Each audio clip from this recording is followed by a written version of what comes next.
muchos creen, o lo que muchos dicen, los mejores perfiles para ingenieros de IA no son data scientists, sino son software developers. Y la principal razón es que los científicos de datos, si bien la gran mayoría sufre en la parte de MLOps, de convertir ese modelo que han construido en un notebook.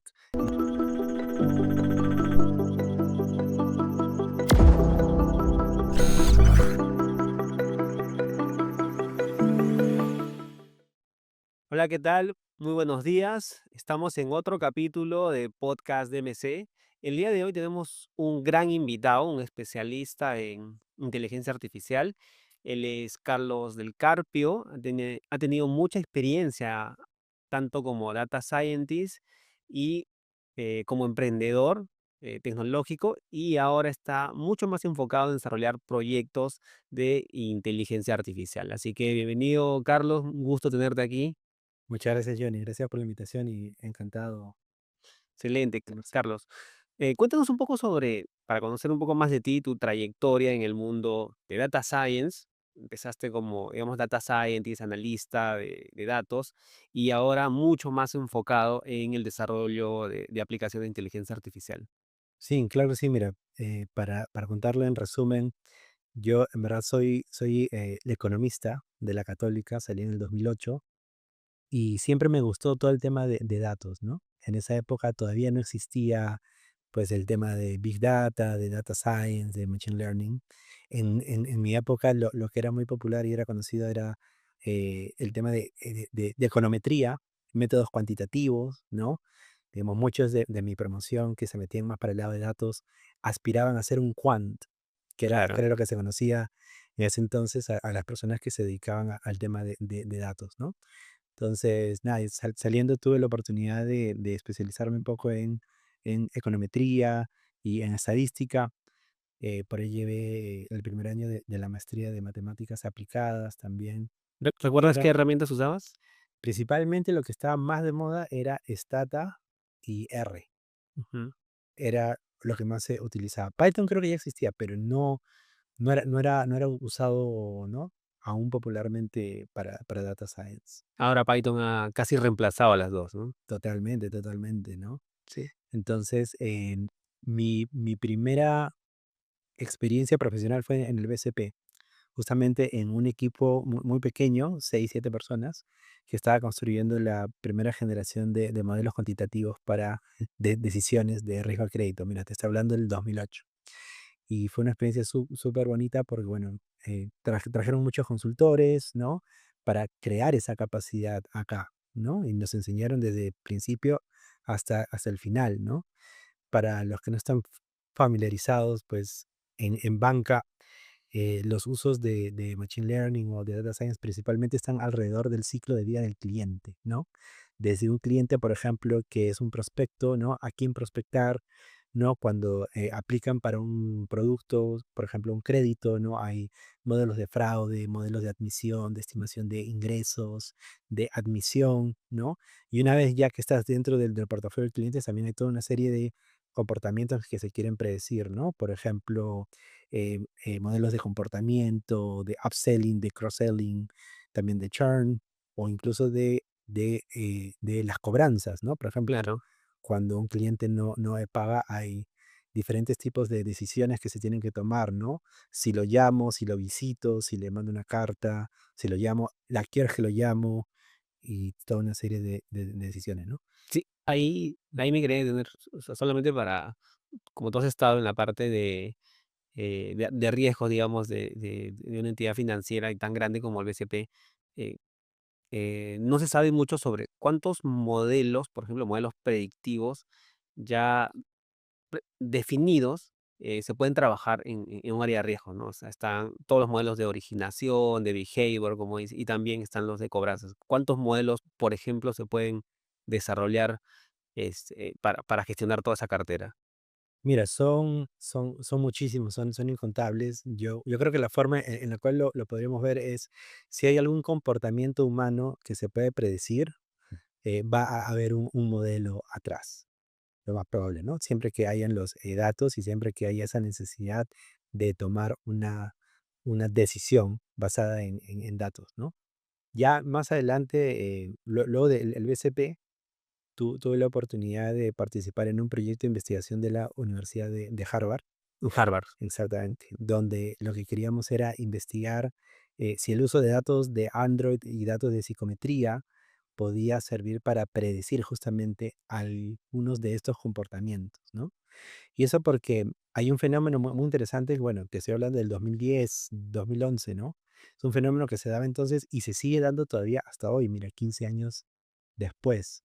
Y es que en la gran mayoría de mercados emergentes, la mayoría del mercado, de las personas, no cuenta con información que los bancos puedan utilizar para evaluar su riesgo de crédito. No cuentan con historial de crédito, Sí. tampoco cuentan con ingresos formales, no están en la economía formal, ¿no? Entonces no hay un salario de planilla que puedan utilizar para predecir cuánto es su ingreso, por ejemplo, cuánto va a ser su ingreso, ¿no? Y eso plantea una serie de retos importantes porque eso significa que es negocio que las entidades financieras no pueden atender, ¿no?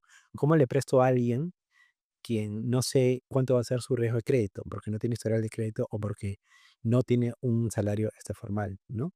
Entonces, estuve ahí un año, un proyecto muy interesante, creamos una nueva tecnología, escribimos un libro, escribimos unos papers y eso llevó naturalmente luego a, ok, ¿qué hacemos con esa tecnología? Y la propuesta fue, vamos a vendérselo a los bancos en países emergentes, ¿no? ¿Y llegaron a Entonces, Perú? sí, definitivamente es ese piloto que se hizo de investigación, se hizo en 3 países en América Latina y en 3 países en África, ¿no? Y uno de esos países en América Latina era Perú.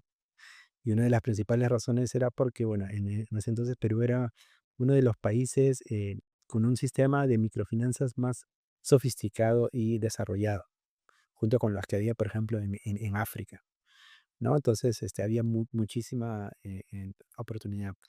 Ese startup que creamos para vender esa tecnología se llamaba FL Global. Y haciendo fast forward hasta el 2017 llegamos a crecer y tener operaciones en 27 países en África, en América Latina y en Asia, ¿no? Y fue una gran experiencia también porque, bueno, ahí me tocó ser el líder del equipo de Data Science que estaba a cargo de construir ese producto core, ¿no? Básicamente lo que teníamos que hacer era tener un equipo de ingeniería de datos que nos ayudara con la extracción, con la ingesta y el procesamiento de datos, un equipo de data scientists o de machine learning engineers que construya los modelos de predicción y un equipo de DevOps, ¿no? Lo que ahora se le conoce como MLOps, para productivizar esos modelos y ponerlos en producción, ¿no? Entonces, fue un reto súper interesante. Y mira, todo esto pasó entre el 2011 y el 2017, cuando todavía recién estaba surgiendo todo el tema de machine learning, de data science. No había mucho talento Claro, porque ni en Latinoamérica. claro, por esos años recién se empezaba a hablar sobre todo el término de Big Data, ¿no? Y acompañado al término de Big Data llegaba Data Science. Todavía no se empezaba a hablar de ingenieros de datos ni de MLOps. No, DevOps probablemente sí, pero digamos que construiste el primer equipo ya con funciones mucho más especializadas para esos roles, ¿no? Sí, sí, sí, exactamente. Y bueno, tocó contratar gente principalmente fuera, ¿no? En Estados Unidos, en Europa, también contratamos en Australia, en Singapur. Y poco a poco, pues, ir construyendo esa capacidad ya más, localmente, ¿no? Fue una ola muy interesante la de la década pasada, ¿no? Ir y desarrollar todas estas capacidades de machine learning y de data science. Entonces, eso es un poquito de mi experiencia. Esa startup fue adquirida por un competidor de Singapur en el 2017, 2018. Y bueno, ya a partir de ahí, ya me dediqué a otros emprendimientos, ¿no? Tuve un emprendimiento en África con una consultora. Queríamos replicar un poquito lo que habíamos hecho antes, pero solo enfocados en África. El año 2018 era muy interesante en África porque ellos recién el sistema financiero recién estaba viviendo la ola digital, ¿no? Querían empezar a prestar, por medios digitales, medios online, aplicativos, web. Y bueno, había mucha demanda por, tecnología que les permitiera ir a hacer eso, pero también, sobre todo, que les permitiera tomar decisiones, ¿no? Entonces, ahí tuve una startup que se llamaba Indicina, ¿no? Indicina. Sí, donde tuve oportunidad de ser, Chief Data Scientist. Armamos un equipo, ¿no? Levantamos todos los procesos y principalmente hacíamos modelos de Machine Learning en diferentes, puntos del ciclo de vida del cliente para bancos allá en África. Y otra startup que, bueno, surgió casi en simultáneo, principalmente por un tema más familiar, más cercano. Mi esposa, ella es la agente de bienes raíces y, yo veía muy de cerca cómo ella iba y realizaba sus procesos, ¿no? Siendo el mercado de bienes raíces un mercado un poco más tradicional, más analógico, no necesariamente muy tecnológico, ¿no? Eh, que sin embargo necesita también de muchos datos para tomar sus decisiones, ¿no? Yo veía a ella y a sus compañeros, a los agentes inmobiliarios, por ejemplo, cómo determinan el valor de un inmueble para salir a la venta, ¿no? Si tú quieres vender tu departamento o tu casa, tienes que ponerle un precio. Y para determinar ese precio tienes que ver datos históricos, ¿no? ¿Qué datos utilizaste ahí para estimar el precio de una vivienda? Mira, lo ideal y lo que sucede en otros países más desarrollados es que se utiliza datos de precio de cierre de la transacción, ¿no? En el Perú, por ejemplo, esos datos y en toda Latinoamérica, porque tenemos mucho heredado en común en Latinoamérica del sistema legal español, ¿no? Este sistema legal se enfoca más que en qué se vendió, se enfoca en quién es el dueño de lo que se vendió, ¿no? Entonces, ¿dónde encuentras esos precios de cierre? En SUNARP. Están en SUNARP y pasan por el colegio de notarios, pasan por los notarios, ¿no? Pero si tú quieres ver esos datos, por ejemplo, tú vas a Sunarp y quieres ver, oye, quiero ver de esta casa, de este inmueble, cuál es el historial de transacciones, te vas a encontrar con unos PDFs Claro, que están en lenguaje totalmente de un abogado. claro. Es un lenguaje que es legal. No te vas a encontrar una tabla o un API para descargarte los datos, ¿no? Para consumirlos en un modelo. Entonces, hay ese reto de que los datos son muy incompletos y no son accesibles, ¿no? Una vez O son acá muy, o sea, son muy caros, no son públicos, digo. sí, exactamente. Por el 2018 hicimos un ejercicio súper rápido para un departamento en Miraflores. Intentamos ir y determinar cuánto nos costaría levantar todos los datos desde SUNARP de todos los inmuebles, en esa manzana. Y si tú te das cuenta, más o menos estamos hablando de una partida registral por cada inmueble. Cada partida registral puede tener 15, 20 hojas y cada hoja está a 7 soles. Claro. Entonces, si tú multiplicas eso, costaba como 50.000 soles sacar los datos para un inmueble de una manzana. Entonces, era imposible. ¿Cómo lo resolvimos? Pues con los datos que teníamos a la mano, que era de portales inmobiliarios. Y comenzamos a hacer web scraping en el 2017. Ya este es otra startup que se llama Valia, ¿no? Que bueno, sigue hasta el día de hoy. Valia, Valia, correcto. valia.com, Valia, va Valia.la. valia.la. Valia.la. Que es Valia, ¿no? Ajá, Valia tu inmueble. Entonces, ahí también, ¿no? Llevando un poco la experiencia de datos, ¿no? A otra industria, fue una experiencia súper interesante porque ahí te das cuenta, todos necesitan información para tomar decisiones, exacto. para otorgar un crédito o para evaluar un inmueble y saber a cuánto ir a venderlo, ¿no? Entonces fue también una experiencia muy, muy interesante. Valia fue creciendo y fue transformándose ya más de una herramienta para evaluar inmuebles, se convirtió ya en toda una plataforma con varias herramientas SaaS. Es muy popular entre los agentes inmobiliarios, ¿no? Y bueno, estamos atendiendo ahorita casi ya 20.000 agentes inmobiliarios en 12 países de América Latina, ¿no? También ha sido una muy bonita experiencia. ¿Y qué más te puedo contar? Bueno, eh, ahí en el interín, más o menos año 2020, en pandemia, también tuve la oportunidad, bueno, me contactó el Chief AI Officer de Rappi en ese entonces, y estaban por lanzar RappiBank. Claro. Entonces, estaban armando Alejandro un Correa, creo proyecto. que era. Alejandro Correa, el Ya. gran Alejandro Correa, si se nos está viendo ahí, un gran saludo para él, Un saludo para Alejandro Correa, que para Alejandro. creo que está por México. Sí, y me contó que, bueno, estaban armando el equipo que iba a hacer, que iba a construir toda esta familia de modelos, pero para Rapidam, ¿no? Mm. Entonces, nada, era una gran oportunidad. Yo estaba con estas 2 startups, pero bueno, trabajar en una empresa como Rappi, ¿no? Y sobre todo en ese momento es una oportunidad que se da una vez en la vida, ¿no? Entonces, conversé con mis socios y dije: "Voy a dedicarle, ¿no? Un tiempo para levantar esto y aprender también, ¿no? Cómo funciona Rappi por dentro". Fue una súper experiencia, realmente me he llevado mucho de la cultura Rappi, y eso es algo que ya va y me acompaña hasta el día de hoy, ¿no? Y después de un año aproximadamente, bueno, ya me salí, ya volví a mis empresas, pero luego de construir todo el equipo, ¿no? De construir la primera familia de modelos. Y yo creo que eso es en resumen mi vida profesional, por lo menos hasta diciembre del 2022. Excelente. ¿Por qué diciembre del 2022? Porque hasta ahorita me acuerdo, ese fue la fecha en la que se anunció ChatGPT, Así ¿no? es. Con el API de OpenAI. Entonces, fue bien bonito ese momento porque con mis socios, nada, nos metimos al API, comenzamos a ir y jugar con las diferentes herramientas que había. Y rápidamente creo que nos dimos cuenta, bueno, esto es lo que va a dominar los próximos 10, 15, 20 años, ¿no?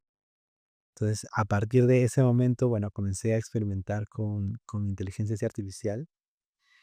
Primero en mis propias empresas, ¿no? En Valia, por ejemplo, tuvimos oportunidad de experimentar con un copilot, ¿no? Básicamente, la premisa era si hay ciertas herramientas de software en una plataforma que tú puedes utilizar con drag and click, ¿no? Digamos, tipear una dirección en una caja, hacer clic en un drop-down menu para ver cuántas habitaciones, hacer clic en otro drop-down menu para ver la antigüedad, ¿no? Eh, ahora con un Large Language Model como los que te ofrecía ChatGPT, tal vez lo podrías hacer de manera conversacional, Claro. ¿no? Entonces comenzar a experimentar, ok, cómo traducir ese query en lenguaje natural en un output que pueda ser un JSON o pueda ser una llave, ¿no? Que pueda ir a alimentar los parámetros de una API, ¿no? Y luego obtener una respuesta y esa respuesta traducirla nuevamente a lenguaje natural, ¿no? Entonces comenzamos a experimentar, a jugar con varias herramientas y finalmente construimos un copilot, ¿no? Pero para las herramientas de la plataforma, Claro.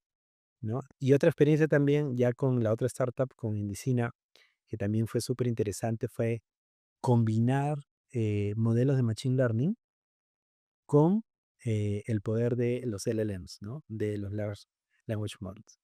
Creamos un copilot, pero para oficiales de riesgo de crédito. Básicamente, ¿cómo funcionaba?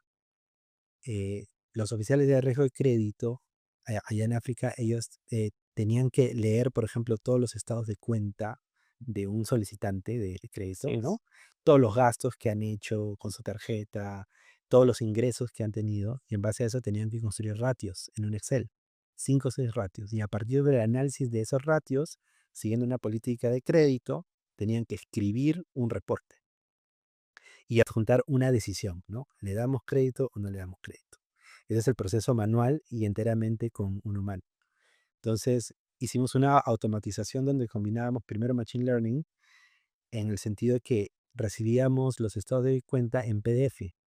Entonces, utilizamos 2R para extraer los datos, convertirlos en una tabla, en un JSON, y luego utilizábamos modelos para generar ratios, ¿no? Generábamos cerca de 60 ratios. Y luego esos 60 ratios se lo dábamos a un LLM junto con la política de crédito y le decíamos, haz el análisis y dan una decisión, Claro. ¿no? Entonces, la participación del ser humano en todo el proceso prácticamente se redujo a un 10, cinco por O ciento, sea, prácticamente nada. O sea, porque Aún todo lo podía hacer, digamos que en un proceso ideal lo podía hacer la máquina automatizada, ¿no? exacto, el músculo del proceso ya lo hacía la IA, y el humano pasó simplemente a ser un supervisor, a ser un human in the loop, ¿no? 95% IA, 5% humano, ¿no? Entonces, esas experiencias fueron muy ricas entre el 2022 y el 2023 y comenzaron a atraer un poco la atención, ¿no? De otras personas y otras empresas que querían hacer algo similar. Y es así como, bueno, en el 2023, fin del 2023, inicio del 2024, me contacta una consultora en Estados Unidos que se llama Astral Insights y ellos estaban haciendo consultoría de AI, pero para el sector de manufactura, el sector de logística y de supply chain, ¿no? Y estaban trabajando con varios clientes grandes interesantes, General Electric, Electrolux, ¿no? Pfizer. Entonces, ahí me pasaron la voz, primero como un advisor, y luego ya lo de unos proyectos fueron y me jalaron como Chief AI Officer, ¿no? Y fue una experiencia muy bonita. Durante todo el año pasado tuve la oportunidad de construir equipos de AI engineers, ¿no? Pasar de idea a prototipo, de prototipo a MVP, de MVP a producción ya de aplicaciones de AI, ¿no? O sea, un súper, súper reto, sobre todo hacer la parte en producción y en ambientes ya de enterprise, ¿no? Con todo lo que ello conlleva en términos de seguridad, de robustez, ¿no? Y de que muchas de las cosas tienen que estar listas en tiempo real. Sí, al respecto, justo lo que acabas de comentar, eh, ya en Estados Unidos, por lo menos, se tiene experiencia, eh, ya hay equipos, hay perfiles de AI engineers. Tengo 2 preguntas al respecto ahí. Uno, eh, ¿cuál es el mejor perfil para un AI engineer aquí en Perú en general por la experiencia que has visto? O sea, ¿qué tipo de conocimientos tiene que tener? Esa es mi primera pregunta. Y la segunda es, ¿cómo crees que ese rol va a avanzar más adelante, en los siguientes años, no? Mira, contrario a lo que muchos creen o lo que muchos dicen, los mejores perfiles para ingenieros de IA no son data scientists, sino son software developers. Y la principal razón es que los científicos de datos, si bien pueden tener muchas capacidades en términos de extracción, de consumo de datos, de construir de modelos, la gran mayoría sufre en la parte de MLOps, de convertir ese modelo que han construido en un notebook, en una laptop, ¿no? En un servicio, un microservicio que pueda estar en producción, que pueda manejar muchas solicitudes concurrentes, ¿no? Y que tenga pues toda la robustez necesaria para un producto en enterprise, ¿no? Entonces, en la experiencia que he tenido, lo que me he dado cuenta es que aquellas personas que tienen más un background de software engineer, que tienen principalmente de backend, ¿no? Que están familiarizados en cómo construir un microservicio, ¿no? Cómo insertarlo en un ecosistema cloud, cómo conectarlo con otro tipo de servicios y que, bueno, tienen en consideración cosas de DevOps, cosas de ciberseguridad, son los que mejor les está yendo en estos nuevos roles que están surgiendo de AI engineers, ¿no? Y eso creo que se puede resumir en una analogía, ¿no? Finalmente, si la IA es el motor, el software es el vehículo, porque tú necesitas finalmente para ese motor de IA, igual necesitas tener llantas, necesitas tener un timón, un freno de mano, ¿no? La puerta, necesitas el tacómetro, ¿no? Finalmente la IA vive en un servicio de software, ¿no? Entonces, yo creo que hacia adelante, hacia el futuro el ingeniero de IA va a ser muy cercano a lo que hoy conocemos como un full stack, ¿no? Alguien que tiene capacidad de entender la parte backend, la parte cloud, ¿no? Que puede consumir datos, que puede desarrollar ciertas interfaces de frontend bien, ¿no? pero principalmente que está familiarizado con los servicios de IA. ¿Por qué? Porque los ingenieros de IA, el 99.99% no van a crear Large Language Models desde cero, no van a entrenar un GPT-3 o un GPT-4 o un GPT-5. Lo que van a hacer es consumir eso como un servicio. Finalmente, esa IA va a ser un commodity. Lo que ellos van a hacer es construir aplicaciones a partir de ese commodity, ¿no? Entonces, toda la parte de IA finalmente está apuntando a ser algo como un microservicio, ¿no? Que se integra junto con todas las otras partes del software. Y es por eso la analogía del software, la IA es el motor, pero el software sigue siendo el vehículo. Claro, aquí en todo caso este perfil, que me parece que tiene mucho potencial de cara a los siguientes años, a ser muy requerido justamente, va a necesitar conocimientos muy diferenciados, ¿no? Puede venir, como tú dices, principalmente de los backends, de los desarrolladores que tienen mucha más ventaja. Y podría venir de otros perfiles también. Sí, yo creo que definitivamente. Y eso es un poco lo que estamos encontrando en el mercado, ¿no? Yo veo un símil muy interesante con lo que vi la década pasada. No sé si tú te acuerdas, por ejemplo, en el 2014, el 2015, ¿no? Comenzó a surgir el término de Machine Learning. Y claro, no había una carrera de Machine Learning, no había maestrías de Machine Learning, ¿no? La gran mayoría que estaba entrando en Machine Learning lo hacía porque venía de especializarse en Computer Science, ¿no? Que era una subrama el Machine Learning es una subrama finalmente de Computer Science, ¿no? Así es. Entonces, había muchos perfiles diversos. Había economistas entrando en Machine Learning, había software developers entrando en Machine Learning, había estadísticos entrando en Machine Learning, ¿no? Entonces, yo creo que algo muy similar estamos viendo el día de hoy, ¿no? No hay todavía, por lo menos acá en el Perú, no hay una carrera de AI Engineering, ¿no? Por ahí han comenzado a surgir ahí las maestrías, pero nunca solas, ¿no? Siempre es maestría de Data Science e IA, Claro. y es más Data Science que IA, ¿no? Pero Propiamente desarrollo de aplicaciones de IA, digamos que no existe todavía, ¿no? todavía. Pero yo creo que de este año no pasa que vamos a empezar a ver justamente ese tipo de oferta porque la demanda existe.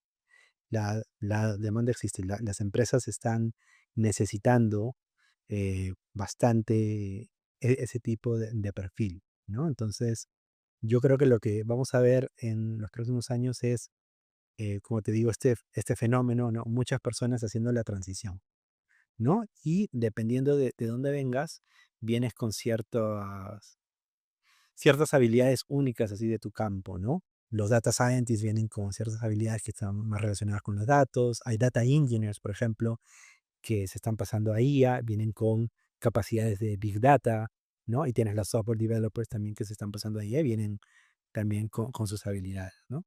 Entonces van a ser unos años muy interesantes, a ver cómo es esa convergencia, la amalgama, cómo termina funcionando, ¿no? Claro, totalmente. Entonces, se viene, digamos que una ola de cambios en los perfiles nuevamente, ¿no? Van a haber, pues, esta ebullición de profesionales muy ligados al desarrollo de aplicaciones con inteligencia artificial, porque como tú dices, ya no, la inteligencia artificial va a ser un commodity prácticamente, es un microservicio que seguramente lo vamos a obtener de muchas plataformas, de estas grandes empresas tipo Amazon, De los Microsoft, hiperescaladores. exactamente, ¿no? Entonces vamos a tener que consumir justamente los servicios y este perfil de ingenieros de inteligencia artificial, pues tiene que tener mucho conocimiento de desarrollo de software y también estar muy familiarizado con la inteligencia artificial, ¿no? Así que se vienen, creo yo, muchos cambios y oportunidades, ¿no? Siempre los cambios generan ese tipo de oportunidades.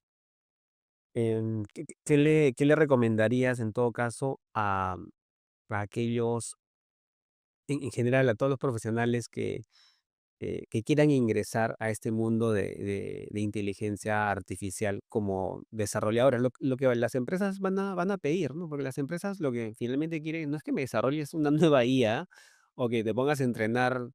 otra IA, digamos que porque es mucho más costoso, ¿no? Es lo que ya existe, cómo lo transformo para que genere valor, ¿no? Dentro de las empresas. Así que este rol y para aquellos profesionales que quieran ingresar a este rol que digamos que, eh, en los próximos años vamos a tener mucha demanda de este perfil, ¿qué le recomendarías ahora mismo? Mira, mi principal recomendación sería eh, que se apalanquen en su propia curiosidad, ¿no? ¿Por qué? Porque como todas olas de tecnología, ¿no? Estamos en una fase donde no hay muchas cosas establecidas. Todos los días salen nuevas herramientas, salen noticias, salen nuevas cosas, ¿no?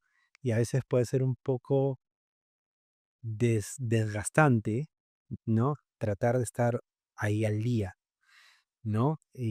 Necesitas ir y experimentar mucho, ir y probar mucho, ¿no? Y muchas veces te involucras con tecnologías que finalmente nunca terminan de madurar, ¿no? Y luego tienes que estar volviendo a aprender otras cosas, ¿no? Entonces, hoy en día, por ejemplo, frameworks para desarrollar aplicativos de IA hay muchos, ¿no? Tenemos LangChain, tenemos la AutoGen, ¿no? Tenemos Crew AI para multi-agents, ¿no? Y cada día está que sale uno nuevo. Entonces, a veces yo creo que las personas que estamos así en la frontera, viendo estas cosas nuevas, a veces uno tiene miedo de comprometerse mucho con una herramienta porque dices, bueno, ¿qué pasa si en 2, 3 años esa no termina siendo la que se consolida y dominando todo el mercado, ¿no?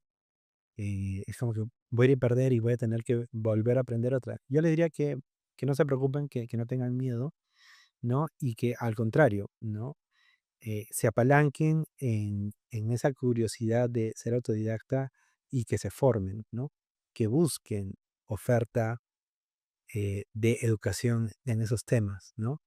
Muchas veces cuando recién salen estos temas, pues están en YouTube, están en cursos online, ¿no? Están en academias muy especializadas, ¿no? Porque aún no hay maestrías para eso, aún no hay carreras para eso. Y cuando lleguen, pues van a estar un poco ahí desfasadas, que es lo que suele pasar, ¿no? Yo para mí esta es la tercera ola que estoy viviendo. Mm, La primera me acuerdo fue el 2008, el 2007, cuando salieron los aplicativos, no sé si es que te acuerdas cuando salió el iPhone, claro, ¿no? Y salió el App Store, comenzaron a salir los aplicativos. Si tú querías aprender a desarrollar un aplicativo móvil, no había dónde aprender. Había videos por ahí, pero tenías que leerte libros y manuales, ¿no? Del uno o dos lenguajes de programación y tenías que aprender por tu cuenta. Lo mismo cuando vimos la hora, por ejemplo, de Big Data o de Machine Learning, ¿no?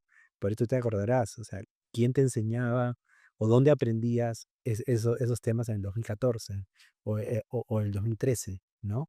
Era casi por la práctica, ¿no? Y mucho de autodidacta. Yo creo que lo mismo estamos pasando ahorita con inteligencia artificial, ¿no? Y justamente, si tú eres una persona que está atraída hacia eso, tienes cierto perfil que es de apertura hacia nuevas cosas y de curiosidad. Eso es lo que yo le recomendaría. Esa es tu fortaleza, porque las otras personas que están en rubros más establecidos, les cuesta mucho meterse en cosas nuevas, justamente por ese riesgo de, uy, ¿qué pasa si invierto tiempo y finalmente luego no es algo que se consolida o que me va a servir, ¿no? Esa es la ventaja que creo que tenemos los early adopters. claro. Digamos que, para adoptar esta nueva ola, definitivamente todo es nuevo y el único riesgo que creo que le veo es elegir alguna herramienta que probablemente no se consolide, pero que sí es necesario invertir en tiempo para capacitarme, para conocer, eh, para practicar, para empezar a desarrollar. Entonces, creo que es necesario hacer esa inversión, ya sea de tiempo o ya sea en algún programa especializado en el desarrollo de estas aplicaciones, Sí. de todas maneras. Eh, Por ahí que la otra recomendación sería, también que consideren yo creo que hacia el futuro va a haber una tendencia muy fuerte hacia el portafolio. mm, Entonces, muchos van a poder decir que hacen IA o que han estudiado IA, pero yo creo que los que van a resaltar es los que te van a poder ir y mostrar su portafolio, ¿no? Mira, este es mi GitHub, acá están acá los proyectos que hemos hecho y de hecho es algo que a mí me pasa, ¿no? Hoy en día, si es que yo trato de reclutar gente y me llegan dos perfiles con el mismo perfil educativo, pero uno tiene, ¿no? 5 o 6 proyectos que ya ha hecho por su cuenta y el otro no, definitivamente pesa mucho más el que me pueda mostrar, ¿no? Oye, ya recorrí el camino. ¿Por qué? Porque eso me demuestra a mí que ya has descubierto varios de los retos que vas a encontrar en el trabajo, ¿no? claro. ¿Cómo lo pongo en producción? ¿Cómo lo hago robusto? ¿Cómo hago que sea algo que funcione más allá del prototipo, ¿no? Esas son las cosas creo que marcan la gran diferencia y que también sería mi recomendación. Es clave tener el portafolio, digamos, actualizado con las aplicaciones que uno va desarrollando. Y aquí quería preguntarte un ejemplo para todos los programadores o developers.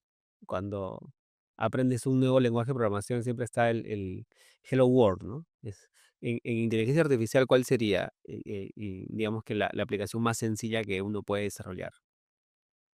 Yo creo que la aplicación más sencilla que uno puede desarrollar en estos momentos con guía generativa está definitivamente pegada al lado de texto, pegada al lado del chatbot conversacional y pegada al lado de RAG, ¿no? Entonces, si tú puedes crear una versión básica de Notebook LM, por ejemplo, ¿no? Algo que te permita conversar con una serie de documentos en una carpeta, ¿no? Yo creo que es un tipo de proyecto que te permite tocar varias de las cosas importantes de un aplicativo IA, ¿no? Cómo vectorizar esos datos, ¿no? Cómo crear una cadena que haga que un LLM, ¿no? Reciba un query o una pregunta y determine qué herramienta utilizar o en dónde buscar esa respuesta, ¿no? Y que luego dé toda la vuelta. Ok, obtengo la respuesta, ahora, ¿cómo la entrego de vuelta al usuario? Ese es uno de los proyectos básicos y eso es lo que yo recomiendo también a todos los chicos que entran más juniors conmigo. El primer proyecto que deben de probar, ya que justamente, como te digo, los hace tocar varios de los problemas que luego ya son más comunes en un aplicativo más grande, ¿no? Digamos que es un chatbot conversacional ad hoc para una Con organización. RAG, exactamente. Ya, Exactamente. Y hay perfecto. muchas herramientas, lo puedes hacer en varios frameworks.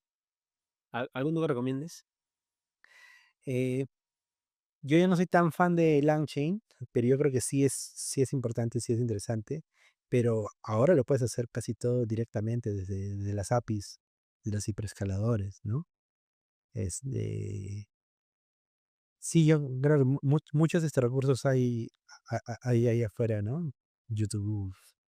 O sea, lo puedes trabajar con, digamos que con cualquier servicio que ahora mismo está posicionado en la nube, ¿no? O sea, tipo Azure, AWS, GCP, el mismo ChatGPT, ¿no?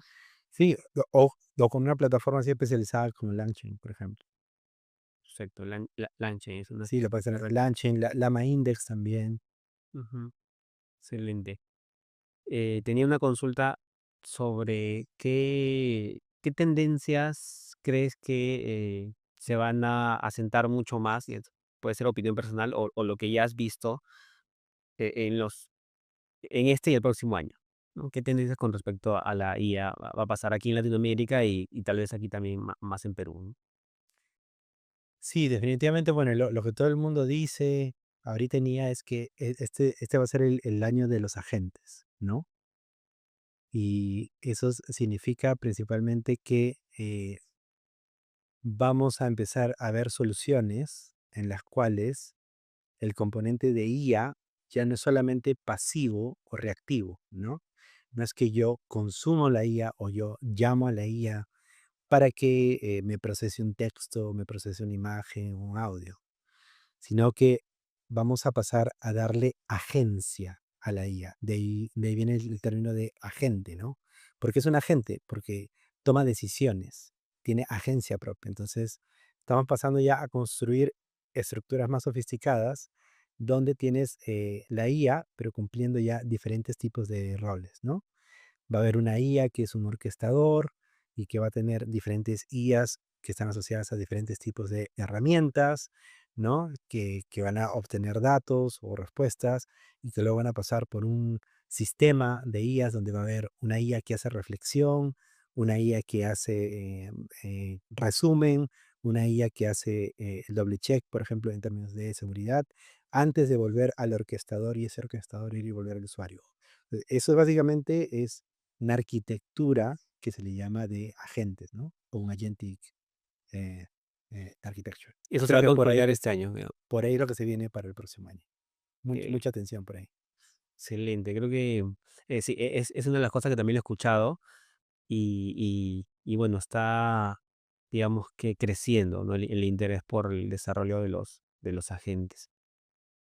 Carlos, muchísimas gracias por tu conocimiento, por compartirnos toda tu experiencia. Em, eh, Quería saber si le quieres decir algo a la comunidad, una reflexión final, sobre cómo deberíamos abordar para los profesionales en general, ya como profesionales, cómo deberíamos utilizar también la IA para mejorar nuestro desempeño, ¿no? Sí, bueno, yo el último mensaje sí que les diría, pero ahí serían como otras cosas, ¿no? La IA yo creo que ha venido para quedarse, entonces no tengan miedo de meterse con zapatos y todo, ¿no? La IA que vemos hoy día es la peor IA que vamos a ver el resto de nuestras vidas, así que si hay algo que uno cierra, que está al 80, al 90%, es cuestión de tiempo que nos acerquemos más a ese 100%. Y bueno, la IA también es la IA más cara, la IA que vemos el día de hoy es la IA más cara que vamos a ver el resto de nuestras vidas. Todo apunta a que esto se va a comoditizar, ¿no? Entonces, nada, metámonos de lleno y sin miedo, porque es algo que tiene mucho futuro. Ok. Muchísimas gracias, Carlos. Gran invitado, en verdad. He aprendido un montón sobre inteligencia artificial, así que es fácil, te esperamos en otro episodio para ver justamente cómo está el desarrollo de los agentes. Muchísimas gracias. Gracias, un gusto, Yanni. Este ha sido otro capítulo más de Podcast DMC. Nos vemos en el siguiente.